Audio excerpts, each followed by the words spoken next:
She accepted a marriage proposal on a simple bet, never imagining the mysterious groom would be a millionaire. This unexpected yes would transform her life forever.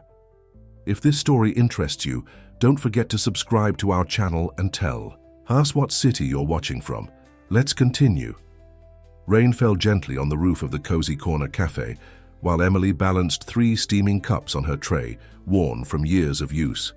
Her fingers, calloused from years of hard work, moved with the same delicacy as when they once touched piano keys. In a life that seemed increasingly distant, the small establishment on the corner of Acacia Street had been her safe harbor for 7 years, ever since her life had taken a completely different path from what she had dreamed. "Mommy, look what I drew," Lily's cheerful voice echoed from her usual corner where she did her homework. Emily smiled, serving the customers before approaching her daughter. The drawing showed 2 stick figures, one larger and one smaller, surrounded by colorful musical notes. "It's us singing, like you." "Used to do before," explained the little girl, her eyes shining with admiration. Emily's heart tightened slightly. Lily always showed fascination with stories about her mother's past as a singer, although Emily rarely sang now, except on nights when she lulled her daughter to sleep. Music, which had once been her most precious dream, had transformed into her bittersweet memory, kept alongside posters of her performances in local bars. The doorbell jingled, announcing the arrival of another customer. Emily adjusted her apron and turned to attend, meeting a pair of blue eyes that seemed to carry the weight of the world. The man, dressed with a discreet elegance that contrasted with the simple environment, chose a table in the most distant corner of the cafe. There was something in his posture that suggested someone accustomed to going unnoticed, despite his presence naturally drawing attention. "Just a black coffee, please," he requested, his voice deep and controlled. Emily noted the order, noticing his well-groomed hands holding the worn paper menu. As she headed to the counter, she could feel his gaze following her movements, not in an intrusive way, but with contained curiosity. The afternoon passed slowly, accompanied by the sound of rain and low conversations of regular customers. Lily continued with her drawings, occasionally raising her eyes to observe the silent stranger, who remained in his corner, sipping coffee and making notes in a black-covered notebook. "More coffee?" Emily offered after some time, noticing the empty cup. The man raised his gaze from his notes, and something in his face seemed to soften. "Please," he replied, and then, after a hesitant pause, added, "Your daughter draws very well." Emily looked in Lily's direction, who was now humming softly while coloring. "She inherited the love for art," she commented with a discreet smile. The man nodded, as if absorbing every word with genuine interest. "Are you an artist too?" he asked, his voice carrying a curiosity that seemed to go beyond mere courtesy. For a moment, Emily felt the familiar weight of nostalgia in her chest. "I used to be," she responded simply, filling his cup with fresh coffee. The strong aroma filled the air between them, creating a momentary bubble of intimacy amid the cafe's bustle. "Nathan," he suddenly introduced himself, extending his hand. Emily hesitated for a second before accepting the greeting. "Emily," she replied, feeling the gentle firmness of his handshake. There was something magnetic about that exchange, something that made her heart beat a little faster, like on the nights she went on stage to sing. The doorbell jingled again, breaking the moment. Emily returned to her routine of serving, but her mind kept returning to those melancholy blue eyes and to the way Nathan seemed to carry a world of secrets on his shoulders. Little did she know that this seemingly casual encounter was about to turn her life upside down, in a way that not even her boldest dreams could have predicted. Nathan observed the city through the window of his temporary office, set up in an old warehouse that belonged to his family. The rain continued to fall, but now with more intensity, transforming the cobblestone streets into mirrors of water that reflected the lamppost lights. His thoughts, however, were fixed on the cozy corner cafe and the waitress with the contained smile who carried a story in her eyes. "So that's it? The only way to assume the presidency is to get married within 30 days, he asked, holding the testament document with enough force to slightly wrinkle the edges. His lawyer, a grey-haired gentleman who had served his family for decades, simply nodded with a solemn air. The news fell like lightning from a clear blue sky. Nathan had always known that his grandfather was a man of peculiar ideas, but this last wish surpassed any expectation. Frustrated, he tucked the document in a drawer and dismissed the lawyer, needing a moment alone to process the situation. That same night, he met with Chris and Mark, childhood friends in the old warehouse that held so many memories of his youth. Among dusty boxes and the smell of old wood, he shared his unusual situation. "Your grandfather was always an incorrigible romantic," Chris laughed, running his hand through his dark hair. "But you have to admit he got you this time." Mark, more prudent, observed his friend with concern. "And what are you going to do? Do you have any candidate in mind?" Nathan sighed, serving himself another cup of coffee. He had developed a special taste for the beverage since his visit to the cafe that afternoon. "I don't want an arranged marriage with someone from our social circle. I've had enough experiences with people who are only interested in the Parker name and the bank account." That's when Chris, with that mischievous gleam in his eyes that always foreshadowed trouble, launched the challenge. "What if you found someone who didn't know who you are? Someone who would fall in love with Nathan, not the Parker heir?" The suggestion took Nathan by surprise. For a moment, the image of Emily appeared in his mind, her simple way, her dedication to her daughter, the dignity with which she carried out her work. "That would be interesting," he murmured, more to himself than to his friends. "It's decided then," exclaimed Chris, hitting the table with enthusiasm. "You have 30 days to win someone over just being yourself. No mansions, no luxury cars, no millionaire bank account, just good old Nathan." The idea was absurd, unthinkable even. But the more Nathan reflected on it, the more attractive it became. It wasn't just about fulfilling the testament clause. It was about proving to himself that he was still capable of genuine connections, that there was still something of the dreaming young man beneath the executive's shell. "And do you already have someone in mind?" Mark teased, noticing his friend's distant look. Nathan thought again of Emily, of the way she had spoken about her past as an artist, of the dedication with which she cared for her daughter. "Maybe," he answered vaguely, a plan beginning to form in his mind. That night, alone in his temporary apartment, much more modest than his penthouse in the capital, Nathan spent hours elaborating his proposal. It would be something direct, honest within the possibilities, a civil marriage agreement for a year with mutual benefits. He would manage to fulfill the testament clause, and she would have the chance for a new beginning with her daughter. As he organized the details in his mind, Nathan found himself thinking about Emily's contained smile, about the way her eyes brightened when she looked at her daughter. There was something about her that intrigued him deeply, something that went beyond the need to fulfill the testament's requirements. Morning arrived with a shy sun that barely managed to break through the clouds remaining from the previous day's storm. Emily was opening the cafe as usual, organizing the tables and preparing the first batches of bread, when the bell announced an unexpectedly early arrival. It was Nathan, carrying a leather folder under his arm and wearing a navy blue sweater that enhanced the intensity of his gaze even more. "Good morning," he greeted, his voice conveying a mixture of determination and nervousness that Emily hadn't noticed the day before. "I know it's early, but I needed to talk to you before the rush started." Emily paused her work of cleaning the counter, intrigued by the formality in his voice. "Of course. Would you like some coffee?" she offered, maintaining the familiar routine of the establishment as a shield against the strangeness of the situation. "Actually," Nathan began, sitting on one of the counter stools, "I have a proposal to make. Something that might seem unusual at first glance, but I ask that you listen to me until the end." Emily's heart inexplicably accelerated. She nodded, serving coffee for both while trying to maintain professional composure. Nathan took a sip of coffee, as if seeking courage in the hot liquid.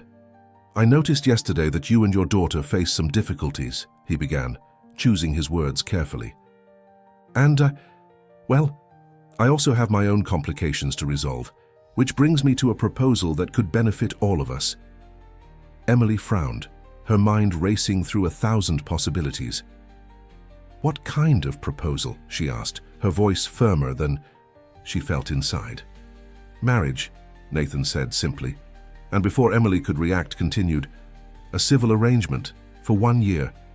In exchange, I offer financial security for you and your daughter, a new beginning in the capital, in a comfortable apartment. No romantic commitments, just an agreement between responsible adults." The silence that followed was as dense as fog. Emily felt her knees weaken and leaned on the counter. "Why?" was all she managed to ask. Nathan looked away for a moment, as if weighing his next words. "I have my personal reasons, which I promise to explain with time. The important thing is that it would be a mutually beneficial agreement. You would have the chance to start over, perhaps even resume your musical career, and I would resolve a complicated family situation." Emily's mind was spinning. The proposal was absurd, impossible, but at the same time, she thought about the overdue bills hidden in the kitchen drawer, about Lily's dream of studying music, about the rent that increased every year. "How do I know I can trust you?" she asked, her voice barely above a whisper. "We can do everything, legally with clear contracts and guarantees for both parties," he replied, opening his folder and removing some documents. "I'm not asking you to decide now. Take the time you need to think. Consult a lawyer if you want." At that moment, Lily came through the back door, her school backpack on her shoulders and a radiant smile on her face. "Good morning, Mommy. Hi, coffee man," she exclaimed, running to hug her mother before leaving for school with the neighbor who always took her. Emily watched her daughter say goodbye, feeling the weight of the decision on her shoulders. Nathan waited patiently, his blue eyes fixed on the coffee cup. "Why me?" she finally asked. A soft smile appeared on his lips. "Because you have something rare these days. Dignity. I saw how you work, how you care for your daughter, how you maintain your integrity even in the most difficult circumstances. And also," he hesitated for a moment, "because your eyes still shine when you talk about music, even if you try to hide it." The cafe was beginning to receive its first customers of the day. Emily stored the documents Nathan had given her under the counter, promising to review them carefully. "Give me a few days," she asked, returning to her role as a waitress while her mind bubbled with possibilities and fears. That night, after Lily fell asleep, hugging her favorite teddy bear, Emily sat at the small kitchen table in her apartment, spreading out the documents Nathan had left. The yellowish light from the old lamp cast dancing shadows over the pages of the contract as she reread each clause for the 10th time. The agreement seemed too surreal to be true. An apartment in the capital, a generous allowance to cover basic expenses, a private school for Lily. In exchange, she only needed to marry a stranger for a year and maintain discretion about the arrangement. Her hands trembled as she touched the envelope containing the first month in advance, enough money to pay off all the debts she had been accumulating. A distant thunder made her raise her eyes to the window. The rain was falling again, reminding her of the afternoon when Nathan had appeared in her life like an unlikely story. She got up, walking to the small altar where she kept her most precious memories, photos of old performances, clippings from the local newspaper praising her talent, the last show poster she had made before discovering her pregnancy. "What would you do, Mom?" she whispered to the photo of a gently smiling lady, deceased for years. The silence of the night was her only answer, as memories invaded her mind. The shame of being abandoned while pregnant, the closed doors, the shattered dreams, but also the joy of having Lily, the strength she discovered she possessed, the dignity she had maintained through the difficult years. A noise coming from the bedroom brought her back to the present. Lily had moved in bed, murmuring something in her sleep. Emily approached silently, adjusting the blanket over her daughter. The little girl's dark curls spread over the pillow like a crown, and her serene face carried traces of the dreams they shared: music lessons, a life without constant worries about money, a future broader than the narrow walls of that apartment. Back in the kitchen, Emily took her old diary, where she used to compose songs. On the last pages, She began making a list of pros and cons about Nathan's proposal. Each item weighed on her conscience like lead: financial security, the opportunity for a fresh start, the chance to give Lily a better life. On the other side, the fear of the unknown, uncertainty about Nathan's true intentions, the fear of making an irreparable mistake. The night was advancing when Emily finally admitted to herself that she had already made her decision. It wasn't just about her, it never had been. It was about Lily, about second chances, about not letting fear prevent new possibilities. She took her phone and, with trembling fingers, typed a message to the number Nathan had left. "We need to talk tomorrow before the cafe opens." The response came almost instantly. "I'll be there." Emily stored the documents in an old folder and went to the window. The rain had stopped, leaving a wet shine on the deserted streets. Somewhere in the city, she imagined Nathan awake too, carrying his own secrets and motivations. What wasn't he revealing? Why had he really chosen her? The questions swirled in her mind like leaves in the wind. Lying. In her bed, listening to Lily's soft breathing in the next room, Emily allowed herself for the first time in a long time to dream of a different future. She didn't know if she was about to make the biggest mistake of her life or if she was opening the door to a new story. But she was certain of one thing: for Lily, for her dormant dreams, for everything that could still be, she was willing to take the risk. The municipal registry office never seemed so imposing as on that Monday morning. Emily adjusted the simple light blue dress, a gift from Mrs. Martha, her neighbor who now held Lily's hand as the little girl swung her legs sitting on the wooden bench.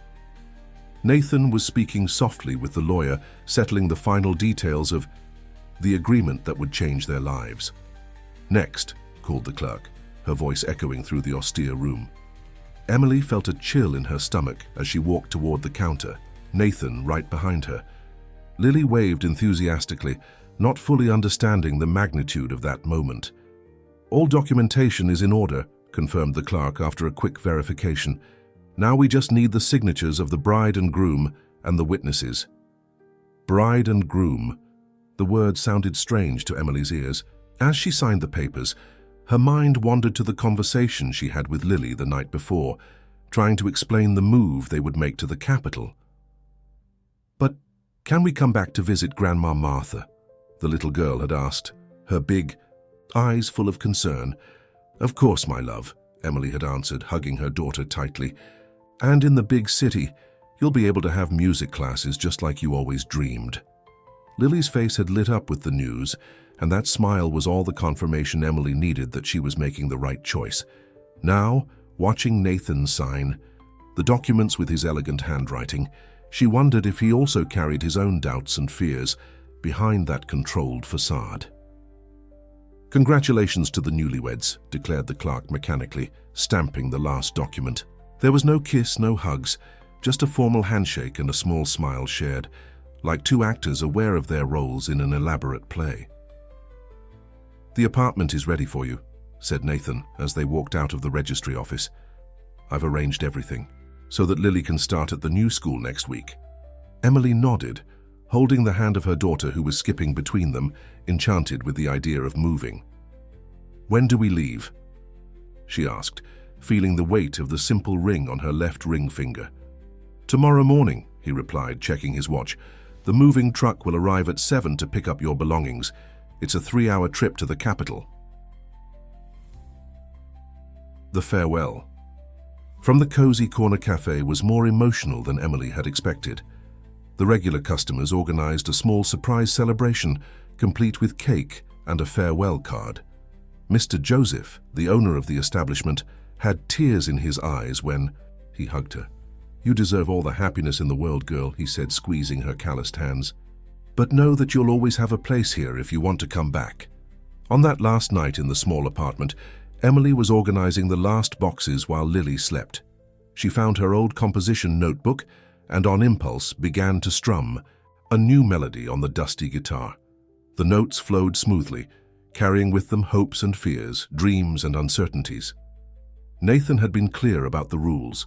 They would keep separate rooms in the new apartment, share meals when possible, and at social events, act as a discreet but happy couple.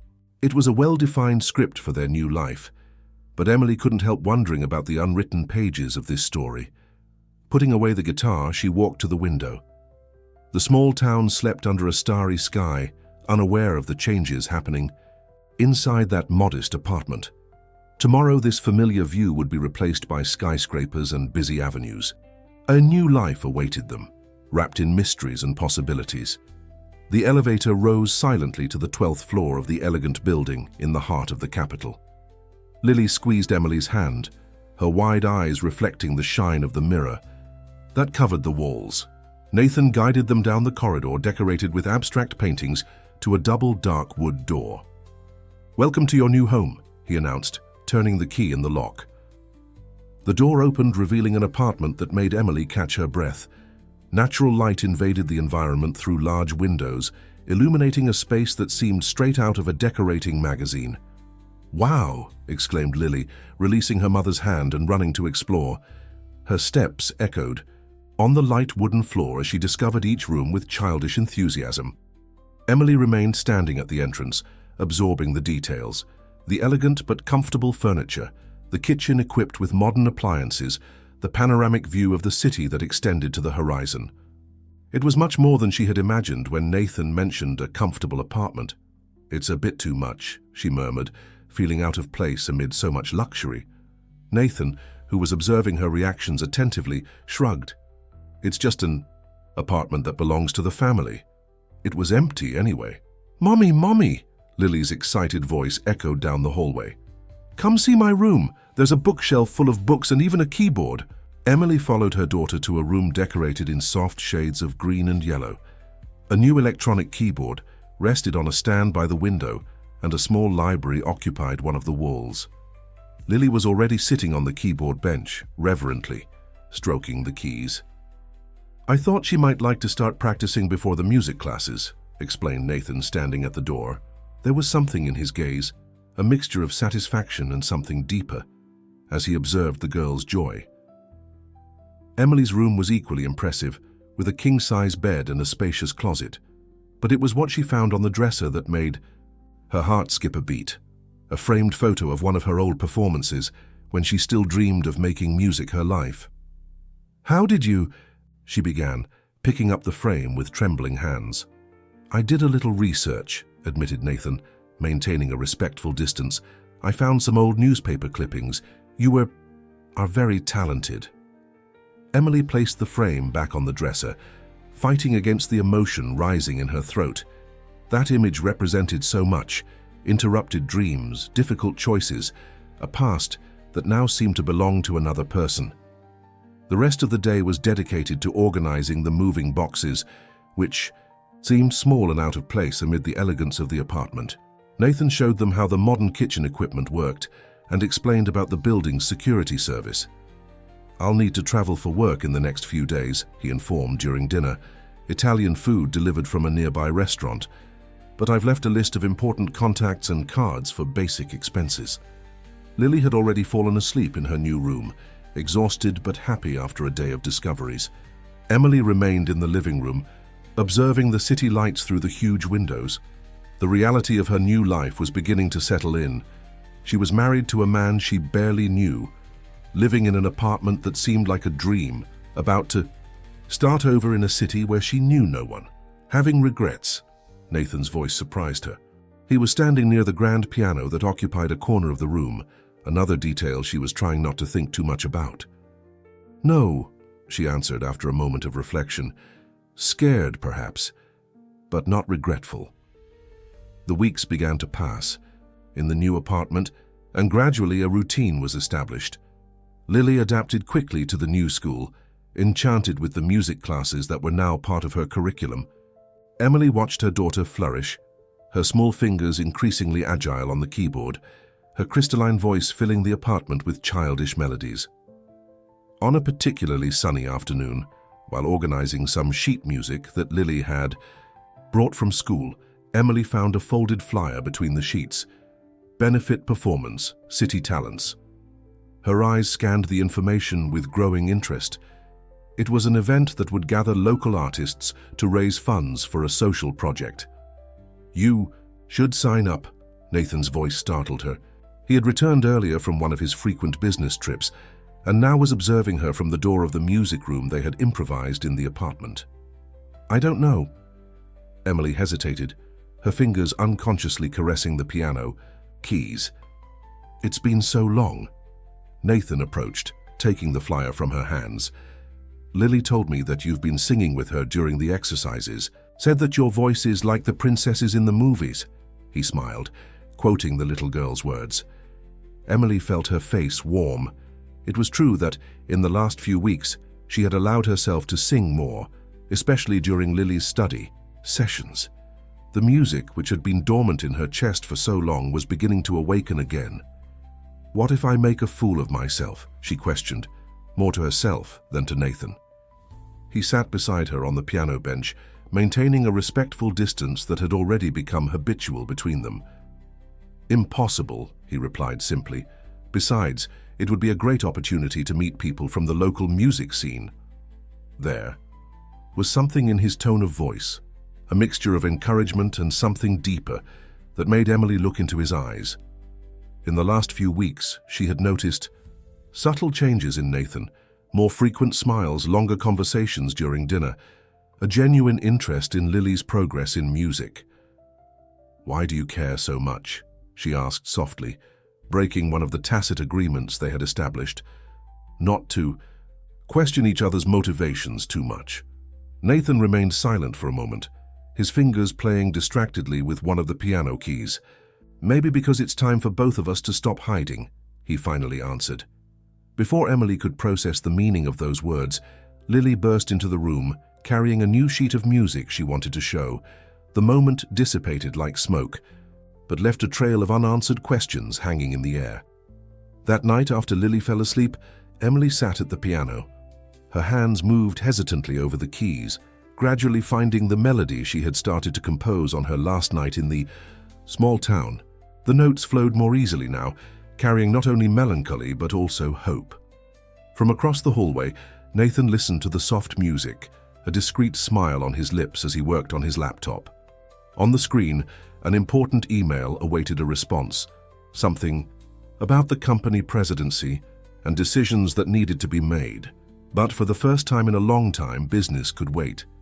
Emily's music filled the apartment that night, echoing through the corridors like a well-kept secret finally finding its voice. And perhaps, just perhaps, it wasn't only the music that was awakening in that improvised home. The auditorium of the cultural center was packed for the benefit performance. Backstage, Emily nervously adjusted the long emerald green dress that Nathan had insisted on buying for the occasion. Lily, wearing a dress that matched her mother's, couldn't stop bouncing with excitement. "You're going to rock it, Mommy," exclaimed the little girl, hugging her for the 1,000th time. Nathan observed the scene with a discreet smile, maintaining distance to give Emily space in her moment of preparation.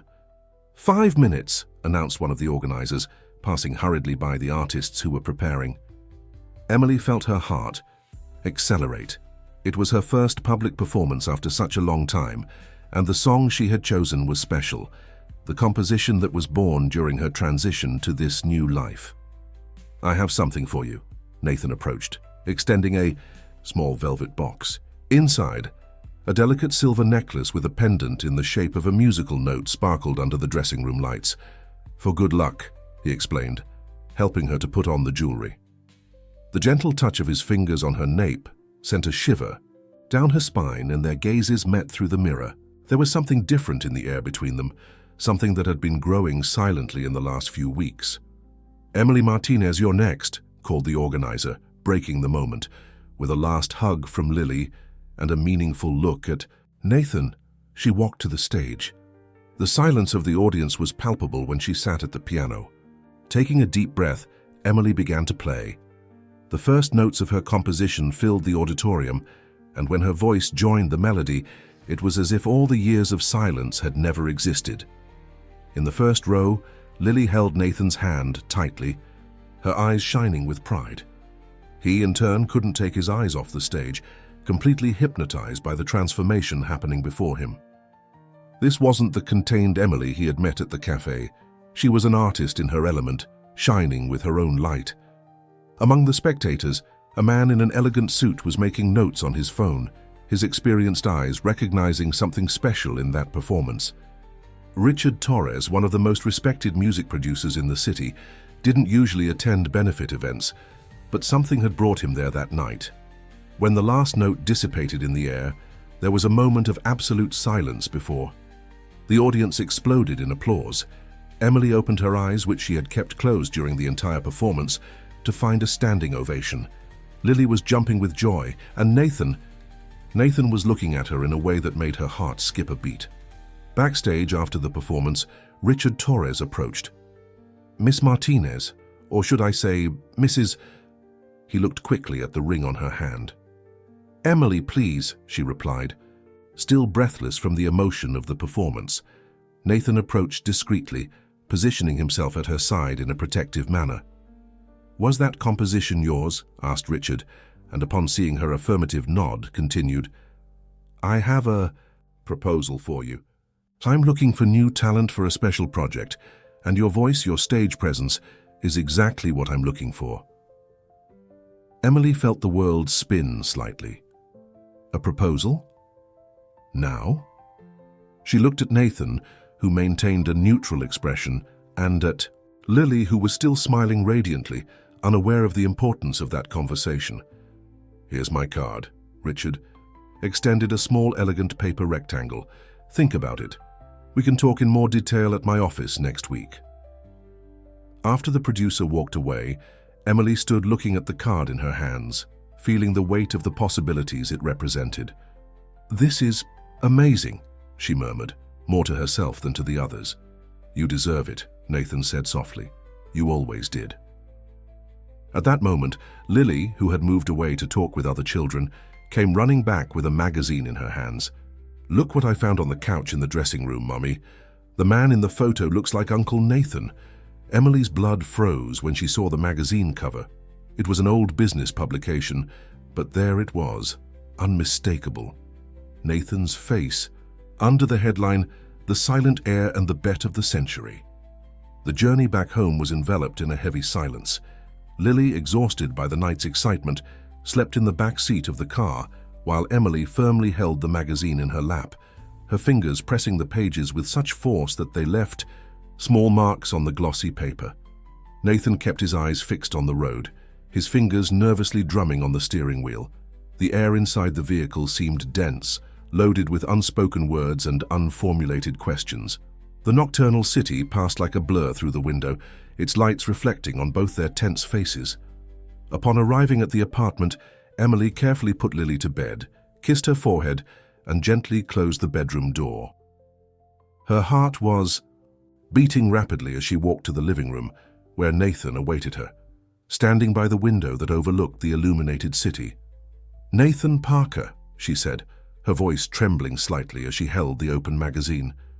"Heir to the Parker Group, one of the largest business conglomerates in the country, estimated fortune in billions."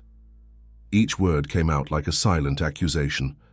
Nathan turned slowly to face her, his blue eyes carrying a mixture of guilt and resignation.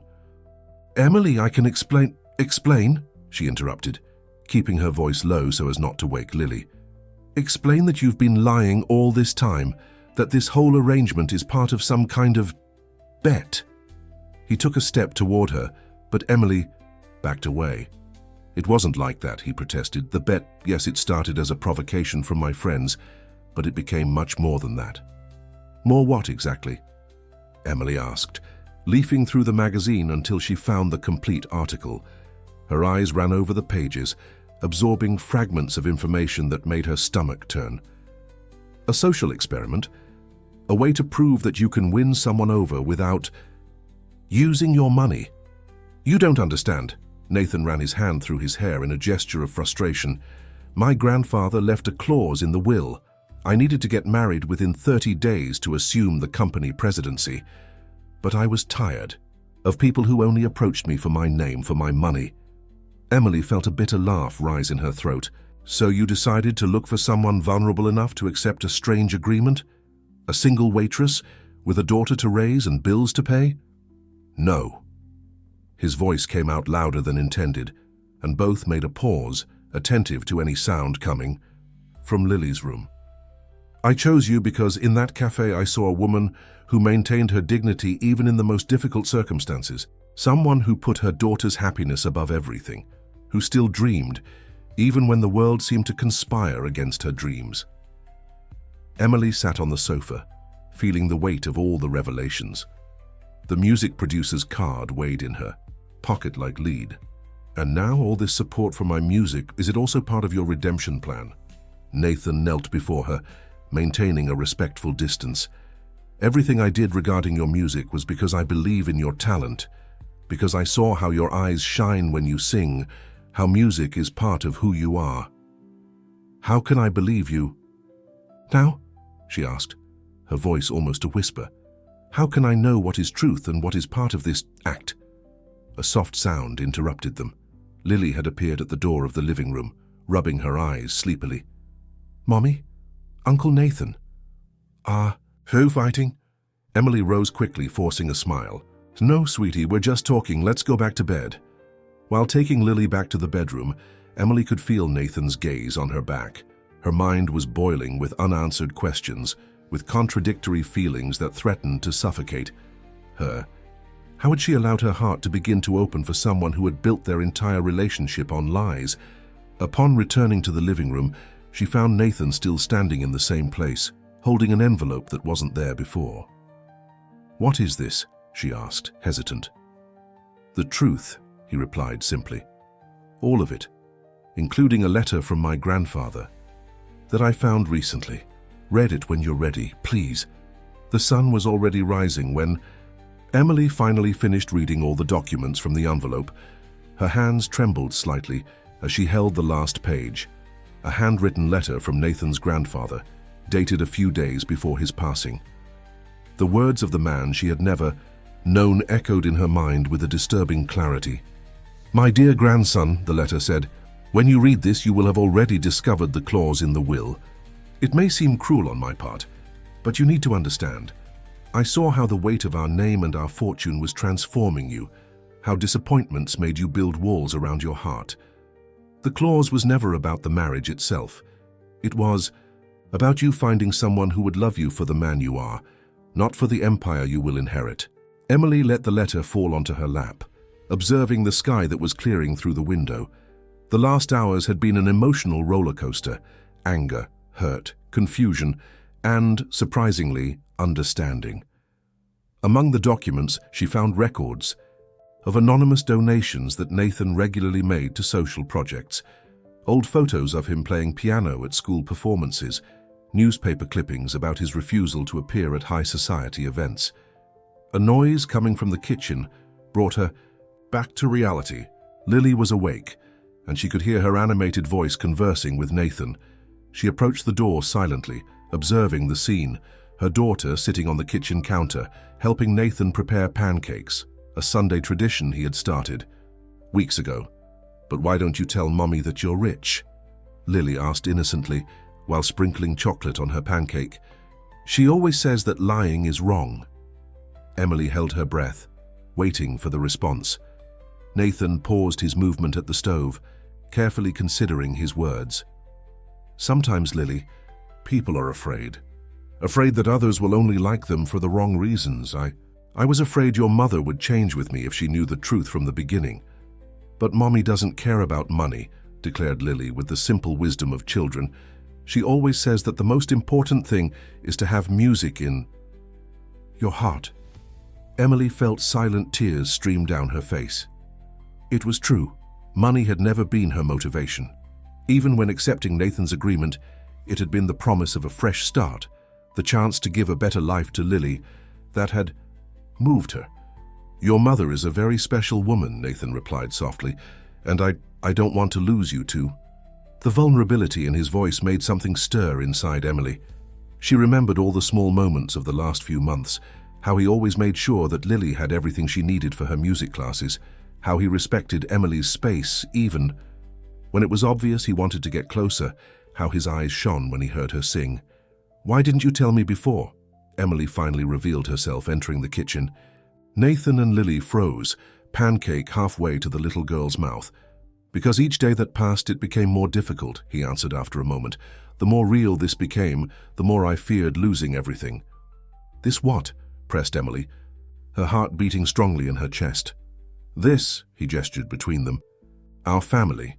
Even though it started as an agreement, even though I lied about who I was, everything that happened afterward, each moment, each feeling, was real."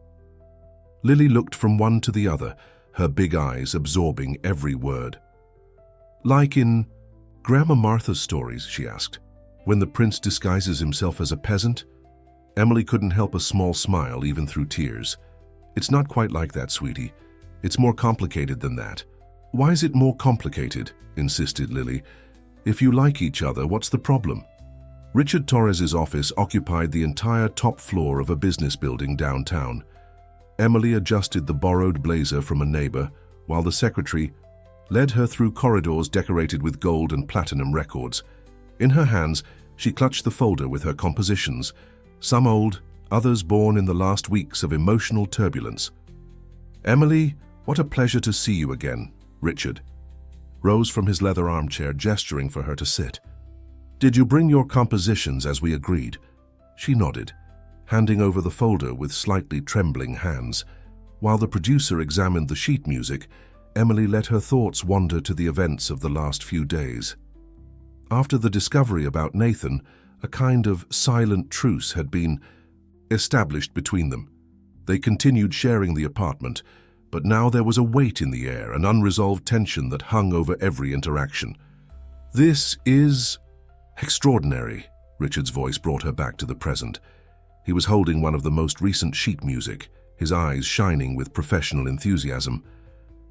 "There's an emotional depth here that is rare to find. When can we start recording?" "Recording?" Emily blinked, surprised. "But I thought it would just be a performance." Richard smiled, leaning forward. "Emily, I want to produce your album. Original songs, professional arrangements, national distribution. You have everything I look for in an artist." Emily's heart raced. It was her youth dream materialized before her, served on a silver platter. "I need to think," she murmured, her mind spinning with the implications. "I have a daughter, responsibilities." Of course," Richard made an understanding gesture. "But don't take too long. Opportunities like this are rare, and there's a launch tour planned for the next semester." Leaving the office, Emily felt the weight of Richard's card in her purse, along with the preliminary contract he had insisted she take to analyze. The city sky was heavy, forecasting a storm, very appropriate for the turmoil in her chest. Her phone vibrated. A message from Nathan. "We need to talk." "It's important." In the elevator, Emily took a deep breath, trying to organize her thoughts. The door opened on the ground floor, and she almost collided with an elegant woman who was hurriedly entering. "Oh, I'm sorry," Emily began, but the words died in her throat as she recognized the woman's face from old photos with Nathan, Rebecca, his ex-fiancée. "No problem," smiled Rebecca, her eyes studying Emily with barely disguised interest. "You must be Nathan's new wife." "Emily, isn't it?" Emily felt her stomach sink. Rebecca's smile had something predatory about it. "Yes, that's me." "Fascinating." Rebecca tilted her head, her expensive perfume filling the elevator space. "It must be exciting, isn't it? A waitress from the countryside conquering one of the country's most coveted bachelors. It almost seems like a modern fairy tale." The condescending tone made Emily's blood boil, but before she could respond, Rebecca continued, "Although I imagine that now with the will clause being nullified, things must change a bit." "What do you mean?" Emily felt a chill down her spine. "Oh," Rebecca feigned surprise. "Nathan didn't tell you. The marriage requirement was cancelled weeks ago. He no longer needs to maintain this charade." The world seemed to spin around. Emily. Nathan's message on her phone gained a new, much darker meaning.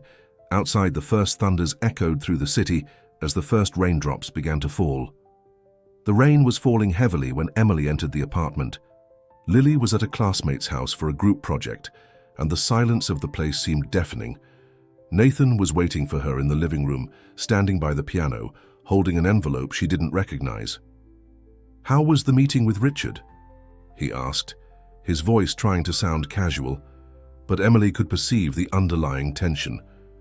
"Why didn't you tell me about the clause's annulment?" She shot back in response, dropping her purse on the sofa. The papers from the contract with Richard scattered, but she hardly noticed. Nathan visibly paled. "How did you—" "I met your ex-fiancé," Emily interrupted, her voice trembling slightly. "Rebecca made sure to inform me about the news. How long have you known?" "Emily, please let me explain." Nathan took a step in her direction, but she backed away. "I received the notification a few weeks ago, but—" "Weeks?" she laughed humorlessly. "And you continued with this charade, why? To have more fun with your social experiment?" "No." His voice came out louder than intended. "I didn't tell you because I realized it didn't matter anymore. The clause, the will, none of that mattered because I—" "Because you what, Nathan?" Emily challenged him, unshed tears shining in her eyes. "Because I fell in love with you," he exploded, the words echoing through the room. "I fell in love with the way you care for Lily, how your eyes shine when you sing, how you maintain your dignity even when everything seems to conspire against you. I fell in love with the woman who makes chocolate pancakes on Sundays and who still dreams of music even after everything she's been through." Emily felt her legs weaken and needed to lean on the sofa. "How can I believe you now? How can I trust anything you say?" Nathan opened the envelope he was holding, revealing official papers. "This is the transfer of the apartment to your name, and an investment fund for Lily's future. No matter what you decide, I want to ensure that you two will be safe." "I don't want your money," Emily whispered, but her voice faltered when thinking of Lily, of her future, of the opportunities they could have. "It's not about money," Nathan insisted, his voice soft. "It's about doing what's right. About fixing my mistakes, even if it means losing you." A heavy silence fell between them, broken only by the sound of rain on the windows. Emily looked at the scattered contract papers with Richard on the floor, her dream within reach, and then at the documents Nathan offered, security for her daughter. "I need time," she finally said, her voice barely above a whisper. "I need to think. I need to." "I know," Nathan nodded, leaving the documents on the piano. "But before you make any decision, there's one more thing you need to see." He approached the piano and began to play a melody that Emily immediately recognized. It was her composition, the one she had presented at the benefit event. But there was something different, an additional complexity that she didn't know. "I've been working on this arrangement since I heard you play for the first time," he explained, his fingers dancing over the keys, "because your music made me feel something I thought I had lost a long time ago. Hope." Emily felt her heart tighten as she recognized the notes she herself had composed, intertwined with a new melody that spoke of regret, of love, of possibilities. It was as if her two lives, that of the simple cafe and that of the luxurious apartment, were merging into something entirely new. The recording studio was a completely new environment for Emily, surrounded by sophisticated equipment and professional technicians. She adjusted the headphones while Richard gave the final instructions through the glass that separated the booths. She had decided to accept the proposal to record some demonstration songs, an initial step before any larger commitment. "Whenever you're ready," Richard's voice sounded through the headphones. Emily closed her eyes, letting the melody flow naturally. It was one of the most recent compositions, born in the sleepless nights after the discovery about Nathan. On the other side of the glass, Richard smiled contentedly, making notes on his tablet. Beside him, a record label executive nodded in approval. Emily's voice filled the environment, loaded with emotion and truth, telling a story of love, betrayal, and hope through delicate metaphors. When the last note dissipated, there was a moment of reverent silence in the studio. "That was extraordinary," commented the executive, already scribbling numbers in his agenda. Emily removed the headphones, her hands trembling slightly. The adrenaline of the recording was still running in her veins when her phone vibrated, a message from Mrs. Martha. Lily has a fever, nothing serious, but she's asking for you. Her heart tightened. She had left her daughter with her old neighbor, who had recently moved to the capital during the recording session. I need to go, she announced, already gathering her things. My daughter. Of course, Richard interrupted, entering the booth. But before you go, I need you to see this. He extended a tablet with a social media page open. Emily's heart sank as she read the headline, "Small-town waitress seduces billionaire and wins fortune." The article, clearly fed by malicious sources, painted a distorted portrait of her story with Nathan. Photos of her at the old cafe were contrasted with recent images from the benefit event, with suggestive captions about social climbing and opportunism. "This can affect your career before it even begins," Richard explained softly. "We need a strong communication strategy, perhaps an exclusive interview to tell your side." Emily felt the blood drain from her face. "No," she interrupted firmly, "I won't turn my personal life into a spectacle.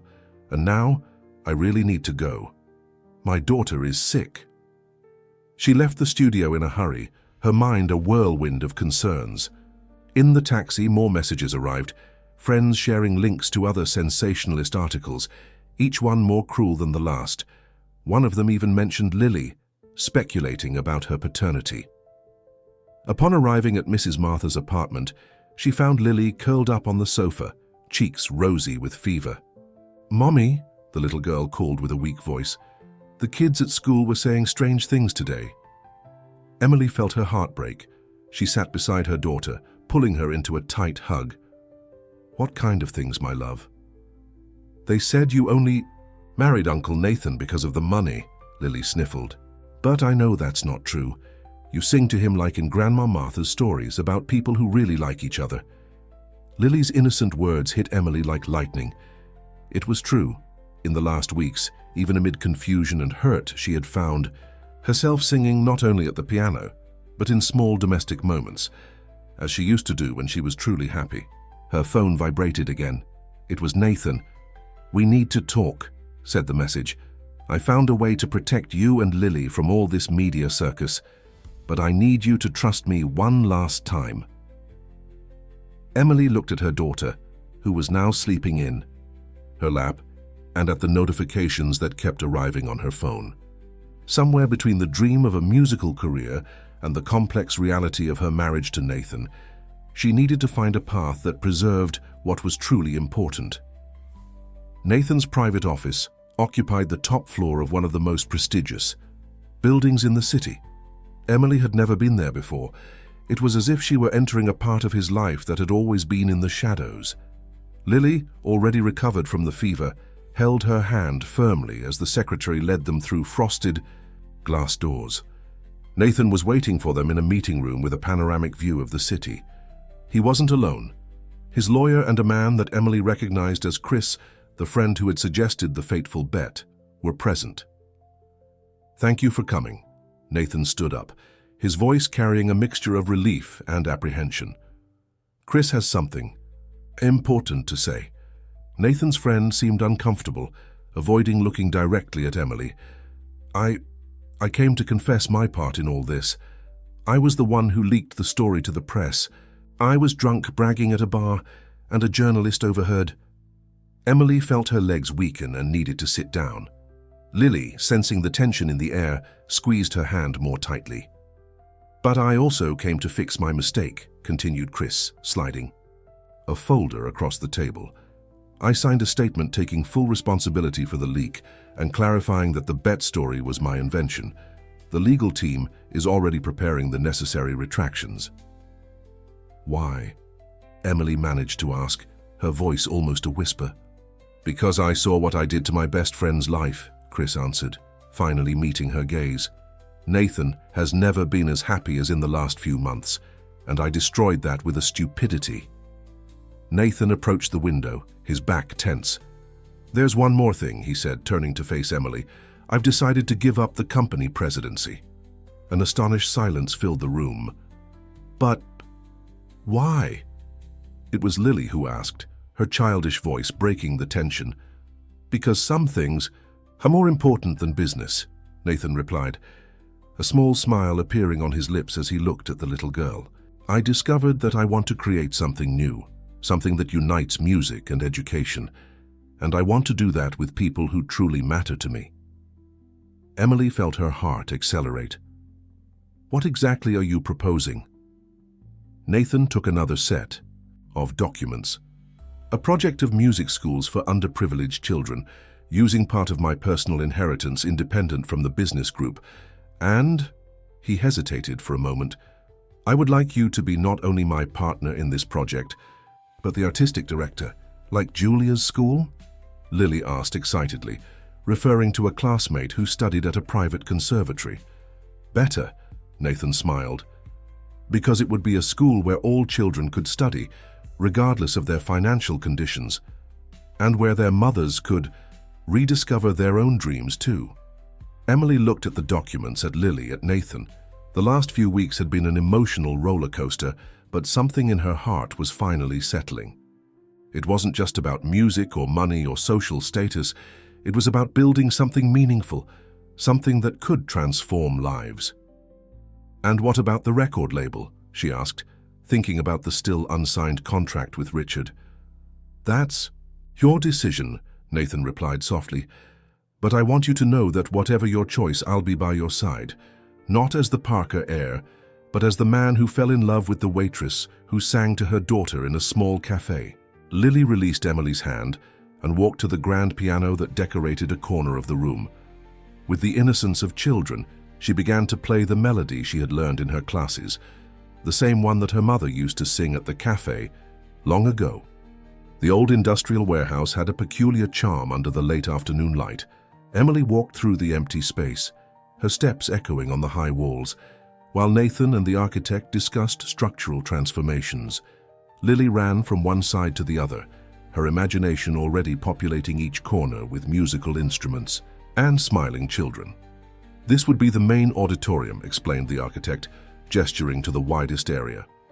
"We can maintain the industrial elements but add first-class acoustic treatment, and here," he pointed to a series of smaller rooms, "we'll have the individual classrooms." Emily closed her eyes for a moment, allowing herself to visualize the future. Corridors full of music, children discovering their voices, mothers rediscovering their dreams. The school project was taking shape more quickly than she had imagined. "What do you think?" Nathan asked softly, approaching. In the last few weeks, since Chris's confession and the school project, they had been rebuilding their relationship, brick by brick, with more honesty and less fear. "It's perfect," she answered, opening her eyes to face him. "But what about the board? Did they really accept your decision?" Nathan smiled, a smile different from the controlled executive she had initially met, lighter, more genuine. "Actually, it was easier than I expected. My cousin Lucas was always more suited for the presidency than I was. And now," he made a gesture encompassing the warehouse, "I can dedicate myself to something that really matters." "Mommy, look!"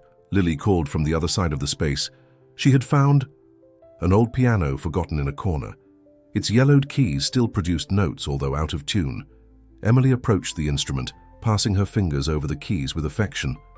"This piano has history," she murmured, more to herself than to the others.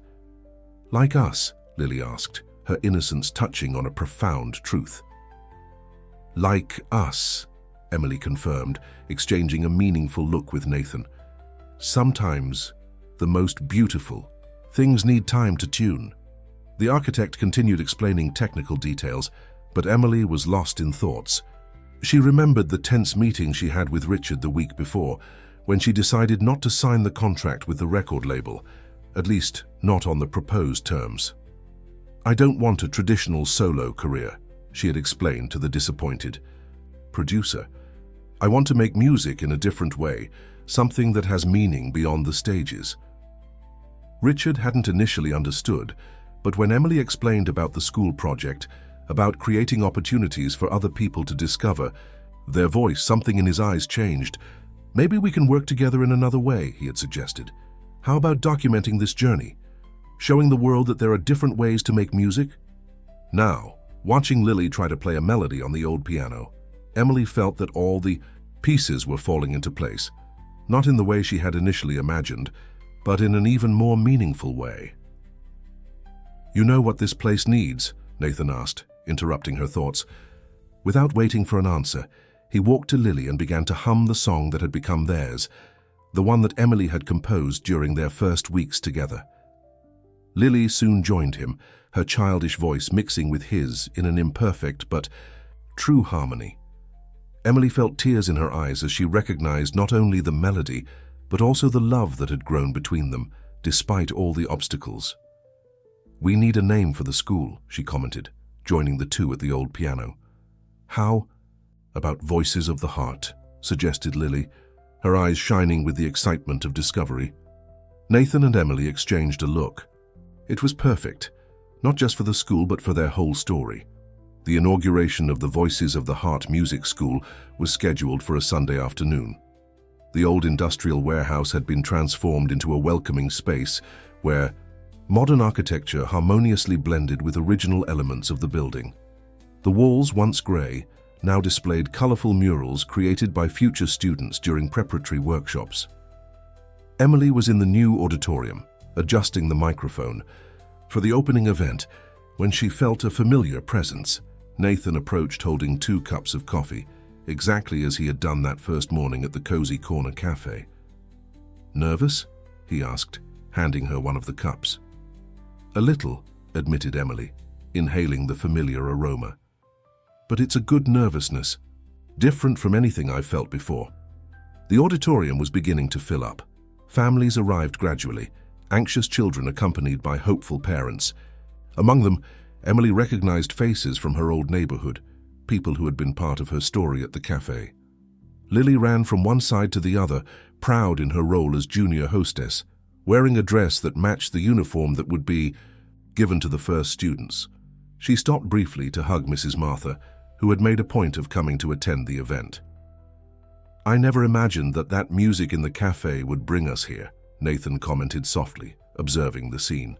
Emily smiled, remembering the entire journey. "Sometimes the best chords are those we don't plan," she replied, intertwining her fingers with his. The event began with a presentation by the choir formed by future students, children who were already participating in the preparatory workshops. Their voices, still forming but full of enthusiasm, filled the auditorium with a special version of the song that Emily had composed, now arranged specifically for the moment. When it was her turn to speak, Emily felt a surprising calm. She looked at the audience, no longer as the waitress who dreamed of music, nor as the reluctant wife of a businessman, but as someone who had found her own path. "Music has the power to transform lives," she began, her voice clear and firm. "Not just through notes and melodies, but through the doors it opens, the dreams it awakens, the connections it creates." Her eyes met Nathan's in the first row next to Lily. He smiled that smile she had learned to love, not the controlled smile of the businessman, but the sincere smile of the man he had chosen to be. "This school is born from a story of transformation," continued Emily. "A story that began in a simple cafe, with a half-forgotten song and an unexpected encounter. Today that story multiplies into other stories, other dreams, other voices that deserve to be heard." Richard, seated discreetly at the back of the auditorium, was making notes on his tablet. The documentary about the school was taking shape, telling not just the story of Emily and Nathan, but the stories of all the families who found a new chance there. Each person who enters through these doors, Emily gestured to the space around, carries their own melody. Our mission is to help these melodies find their truest expression. Lily ran to the stage at this moment, no longer able to contain her excitement. Nathan followed her, and together they joined Emily. It wasn't part of the planned protocol, but it seemed absolutely right. "The Voices of the Heart School," Emily concluded, hugging Lily while holding Nathan's hand, "is more than a place of teaching. It's a space where stories meet, where dreams take wing, and where the love for music creates bonds that transcend any sheet music."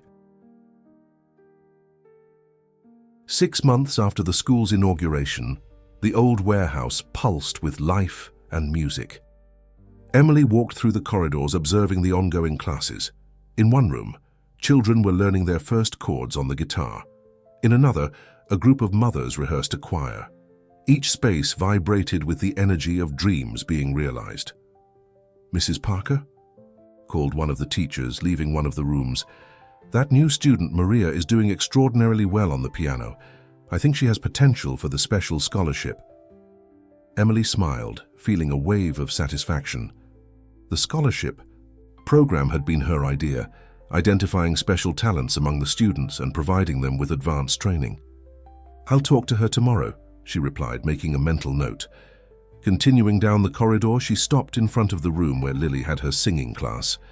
Her daughter, now 8 years old, was helping a younger classmate with vocal exercises. Pride tightened her chest as she saw how the girl had inherited not only her love for music, but also her ability to inspire others. "Perfect moment for a photo," Richard's voice sounded behind her. The producer, now a close friend, continued, documenting the evolution of the school. His project had transformed into a documentary series that inspired similar initiatives in other cities. "How's the editing of the new episode?" asked Emily as they walked together to her office. "Amazing," Richard smiled, showing some scenes on his tablet. "The story of that lady who started singing again after 40 years is especially moving. But," he made a significant pause, "I still think we should include more scenes of you singing." Emily shook her head, smiling. It was a recurring discussion between them. "You know I prefer to stay behind the scenes now. My music found another path." Her office, a cozy room with a view of the school's inner garden, was decorated with photos of students and their families. In a special corner, there was a framed photo of the old Cozy Corner Cafe, a constant reminder of where everything had begun. Nathan was sitting at her desk, absorbed in some documents. He raised his eyes when she entered, his face lighting up with that smile that still made her heart race. "I just received the final approvals," he announced, raising the papers. "We can start the expansion to the South Zone next semester." The news was excellent. It meant they could serve more families, create more opportunities. But there was something more in Nathan's gaze, a kind of contained anxiety that Emily knew well. "There's something else, isn't there?" she asked, sitting on the edge of the desk. Nathan hesitated for a moment, then opened a drawer and removed a small golden envelope. "It arrived today.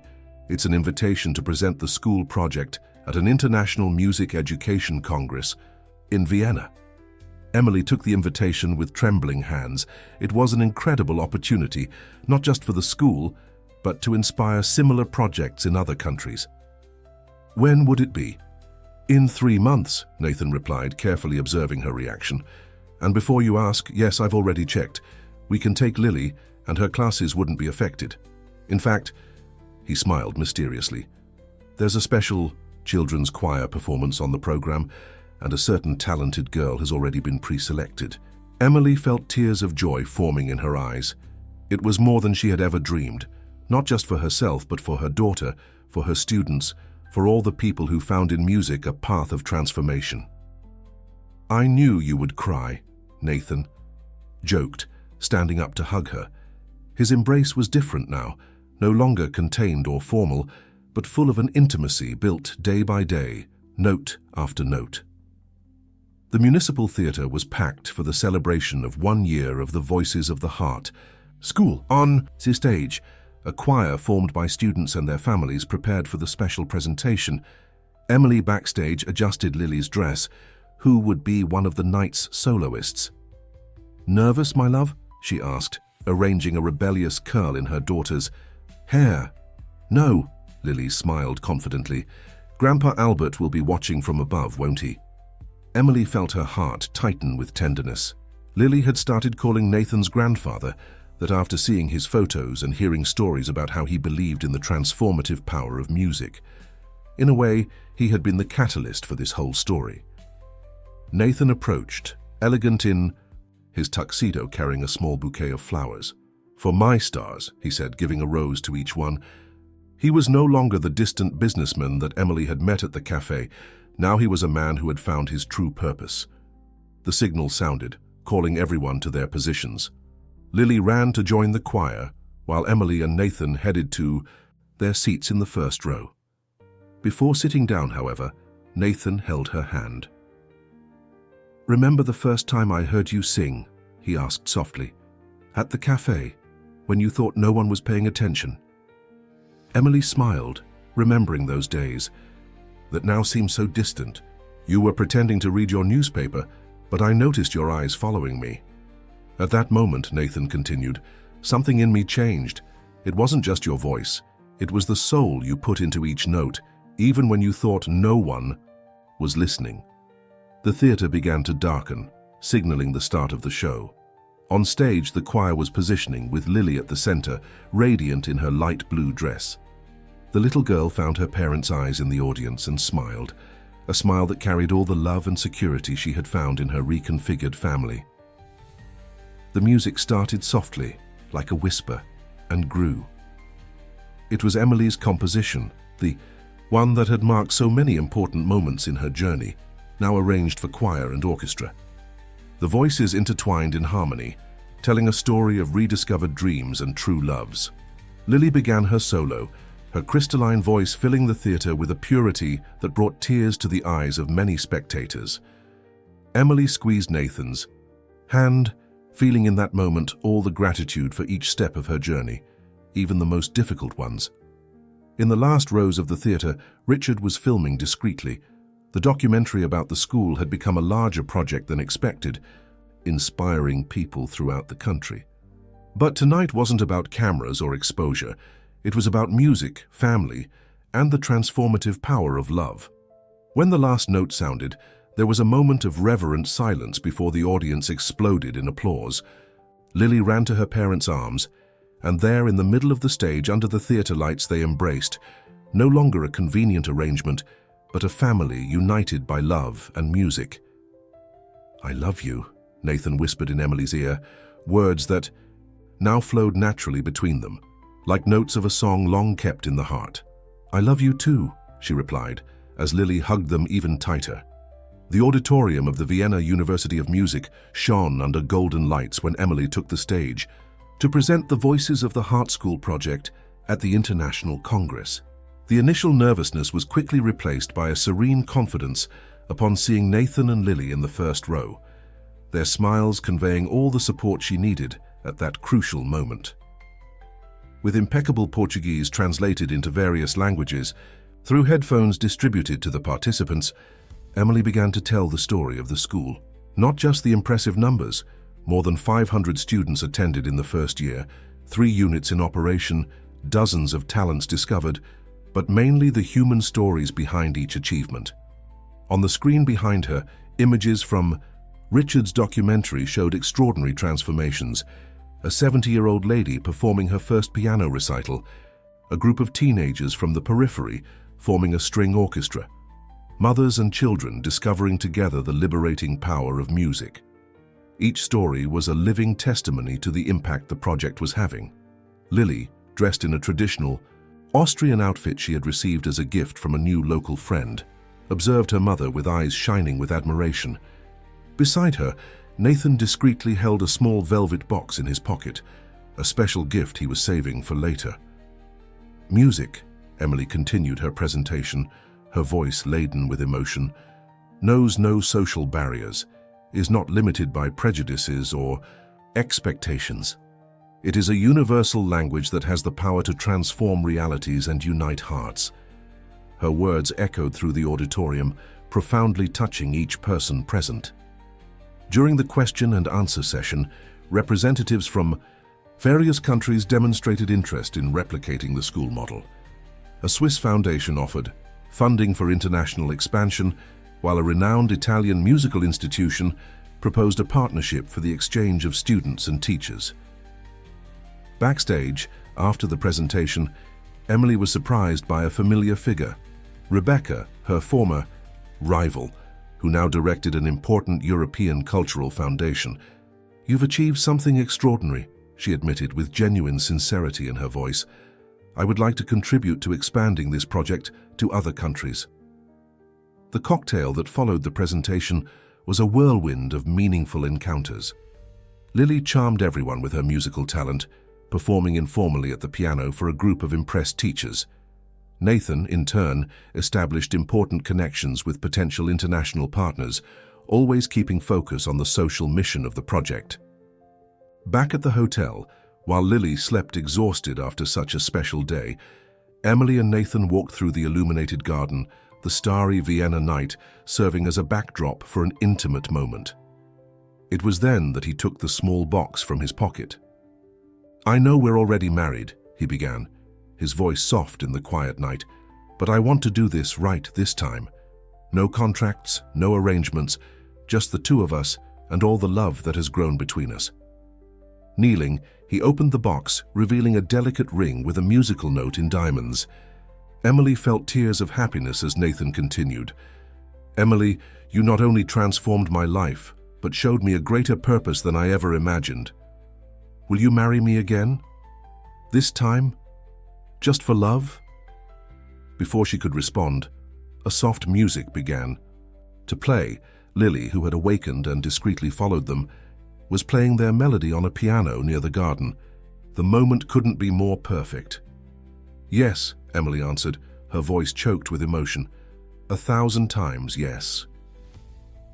The kiss that followed was witnessed only by the stars of Vienna and by the soft music her daughter played, a melody that spoke of second chances, true love, and dreams that come true in unexpected ways. The ring on her finger shone as brightly as her eyes, reflecting not just the light of the stars, but all the happiness she had found in her extraordinary journey. A year after the trip to Vienna, the old cozy corner cafe had been transformed for a special occasion. The tables were removed, giving place to chairs decorated with ribbons and flowers. On the small improvised stage where Emily used to sing, a white piano gleamed under the softly arranged lights. It was the place chosen for Emily and Nathan's vow renewal, the place where everything began. Lily, now 9 years old, wore a bridesmaid dress that she herself had helped to choose, carrying a basket with old sheet music in place of the traditional flower petals. Each sheet told a piece of their family story, from Emily's first compositions to the songs they now created together. Mrs. Martha, seated in the first row, couldn't contain tears of joy seeing how life had blossomed for her former neighbor. Beside her, Mr. Joseph, former owner of the cafe, smiled proudly. He had made a point of reopening the establishment especially for this celebration. The choir of the Voices of the Heart School, formed by students of all ages, occupied a special space near the improvised altar. Among them was Maria, the young pianist that Emily had identified as a special talent. Now she was preparing for an exchange in Italy, thanks to the international program established after the Congress in Vienna. Richard, of course, was present with his camera, but this time not as a professional documentarian. He was a dear friend recording a precious moment. His documentary about the school had won international awards and inspired the creation of similar projects in various countries. Chris, the friend who had once suggested the fateful bet, was now one of the main collaborators of the school, having found his own purpose in helping young talents develop their potential. His redemption had transformed into genuine dedication to the cause that Emily and Nathan had built together. When the music began, a special composition created by Emily with arrangements by Nathan, the guests stood. Lily began her walk down the aisle, carefully spreading the sheet music, each page representing a chapter in her parents' love story. Emily appeared next, radiant in a simple but elegant dress, carrying a bouquet of white roses intertwined with small golden musical notes. Her eyes found Nathan's at the altar, and at that moment the entire path traveled, from the waitress, who sang in hiding, to the director of an international music school, seemed to make complete sense. Nathan, seeing his wife walk towards him, felt his heart overflow with love and gratitude. He was no longer the reluctant heir bound to will clauses. He was a fulfilled man who had found his true purpose alongside the woman he loved. The vows they exchanged were simple and true, written in the form of music. Each composed a part of the melody, which when played together formed a perfect harmony, just like their lives. Lily joined them at the piano, completing the music with her part, symbolizing the family they had become. The celebration that followed was a true music festival. Students from the school performed, former students shared stories of transformation, and even Rebecca, now an ally and supporter of the project, offered a special presentation with the choir she had formed in her own foundation in Europe. During the party, Emily found a moment to step away and observe everything from a distance. The cafe, where she had once served coffee with dormant dreams, now overflowed with music and joy. Nathan found her in this moment of reflection, embracing her from behind. "Happy?" he asked softly. "More than I ever imagined possible," she replied, leaning back against him. Lily ran up to them, followed by a group of children from the school. "Mommy, let's sing that song, the first one you danced to together." And there, in the middle of the cafe where their story began, Emily, Nathan and Lily joined the improvised choir. The song that once had been sung in secret now echoed strong and clear, carrying with it the message that true love, like music, has the power to transform lives, unite hearts, and create harmonies that last forever. The night ended with everyone present singing together, their voices uniting in a celebration not just of Emily and Nathan's love, but of all realized dreams, transformed lives, and music yet to be composed. It was the perfect ending, not just for that night, but for a story that proved that sometimes life's best chords are those we don't plan.